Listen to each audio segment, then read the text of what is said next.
ಜಿಲ್ಲೆ ಕುಷ್ಟಗಿ ತಾಲೂಕಿನ ಹುಲಿಯಾಪುರದ ಗ್ರಾಮದಲ್ಲಿ ಆಯುಷ್ಮಾನ್ ಆರೋಗ್ಯ ಕೇಂದ್ರ ಗಬ್ಬೆದ್ದು ನಾರುತ್ತಿದೆ. ಆದರೂ ಸೂಕ್ತ ಕ್ರಮ ಕೈಗೊಳ್ಳದೆ ಮೇಲಾಧಿಕಾರಿಗಳು ಕಣ್ಮುಚ್ಚಿ ಕುಳಿತಿದ್ದಾರೆ. ಶಾಲೆ ಹಾಗೂ ಅಂಗನವಾಡಿ ಪಕ್ಕದಲ್ಲಿ ನರಕ ಸದೃಶ್ಯ ವಾತಾವರಣ ಸೃಷ್ಟಿಯಾಗಿದ್ದು ರೋಗ ಹರಡುವ ಭೀತಿ ಎದುರಾಗಿದೆ.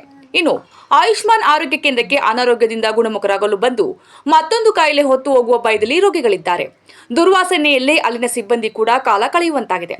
ಆದರೂ ಈ ಸಮಸ್ಯೆಗಳ ಬಗ್ಗೆ ಮೇಲಾಧಿಕಾರಿಗಳಿಗೆ ಮನವಿ ಸಲ್ಲಿಸದ ಹಿನ್ನೆಲೆ ಸಾರ್ವಜನಿಕರು ಆಕ್ರೋಶ ವ್ಯಕ್ತಪಡಿಸುತ್ತಿದ್ದಾರೆ. ಮತ್ತೊಂದೆಡೆ ಬಡವರ ಆರೋಗ್ಯದ ಬಗ್ಗೆ ಕಾಳಜಿ ಮರೆತ ಸ್ಥಳೀಯ ಶಾಸಕರು, ಅಧಿಕಾರಿಗಳ ವಿರುದ್ಧವೂ ಸಾರ್ವಜನಿಕರು ಆಕ್ರೋಶ ಹೊರಹಾಕುತ್ತಿದ್ದಾರೆ. ರೋಗ ಗುಣಪಡಿಸಬೇಕಾದ ಹುಲಿಯಾಪುರದ ಆಯುಷ್ಮಾನ್ ಆರೋಗ್ಯ ಮತ್ತು ಕ್ಷೇಮ ಕೇಂದ್ರವೇ ಇದೀಗ ಸಾಂಕ್ರಾಮಿಕ ರೋಗಗಳ ಹರಡುವ ಭೀತಿ ಮೂಡಿಸುತ್ತಿದೆ. ಇಷ್ಟೇ ಅಲ್ಲ, ಆಸ್ಪತ್ರೆಯ ಸುತ್ತಮುತ್ತ ಗಿಡ ಗಂಟಿಗಳು ಬೆಳೆದು ನಿಂತಿದ್ದು ಎಲ್ಲೆಂದರಲ್ಲಿ ಕಸದ ರಾಶಿ ಬಿದ್ದಿದೆ. ಸೂಕ್ತ ಸ್ವಚ್ಛತೆ ಇಲ್ಲದೆ ಇಡೀ ಕೇಂದ್ರ ಗಬ್ಬೆದು ನಾರುತ್ತಿದೆ.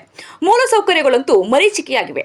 ಕುಡಿಯುವ ನೀರು, ಶೌಚಾಲಯ ಸೇರಿದಂತೆ ಕನಿಷ್ಠ ಮೂಲ ಸೌಕರ್ಯಗಳು ಇಲ್ಲದೆ ಚಿಕಿತ್ಸೆಗಾಗಿ ಬರುವ ಗರ್ಭಿಣಿಯರು, ವೃದ್ಧರು ಮತ್ತು ರೋಗಿಗಳು ನಿತ್ಯ ಪರದಾಡುವಂತಾಗಿದೆ. ಆಸ್ಪತ್ರೆಯ ಆವರಣ ಮತ್ತು ಹಳೆಯ ಕಟ್ಟಡದ ಭಾಗಗಳು ಹಾವು, ಚೇಳು ಹಾಗೂ ಸೊಳ್ಳೆಗಳ ಆವಾಸ ತಾಣವಾಗಿ ಮಾರ್ಪಟ್ಟಿದ್ದು ಸಾರ್ವಜನಿಕರ ಜೀವಕ್ಕೆ ಕುತ್ತು ತಂದೊಡ್ಡಿದೆ. ಕೇಂದ್ರದ ಈ ದುಸ್ಥಿತಿಯ ಬಗ್ಗೆ ಸಾರ್ವಜನಿಕರು ಮತ್ತು ಸ್ಥಳೀಯರು ಹಲವು ಬಾರಿ ದೂರು ನೀಡಿದರೂ ಆರೋಗ್ಯ ಇಲಾಖೆಯ ಮೇಲಧಿಕಾರಿಗಳು ಮಾತ್ರ ಕಣ್ಮುಚ್ಚಿ ಕುಳಿತಿದ್ದಾರೆ.